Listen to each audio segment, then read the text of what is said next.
Just remember, maganda lang po tayo ng isang para sa sahig, please. Ilan po tayo? Sir, please. Para pag-cover lang po ng sahig, okay? Don, pwesto ka ha.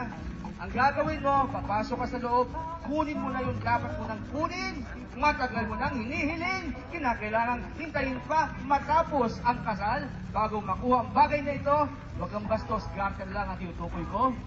Pero, dive inside for your eyes only. Huwag mo sa aming ipapakita, respetuhin mo yan, asawa mo yan. Okay? After 3, Don. 1, 2, 3, go! Yung garter. Bahala ka na, Don. Don, kailangan mo ng flashlight, Don. Mga kaibigan. Woo! Prelude to honeymoon. Ano yan? Ano yan? Masigaw si Ria. Mga kaibigan, ayan na po. Napatagal yata. Ba't ka nang kumuha? Gamit ang ngipin.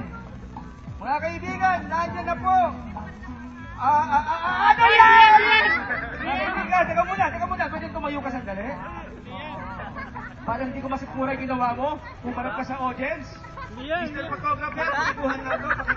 Pakikuhan.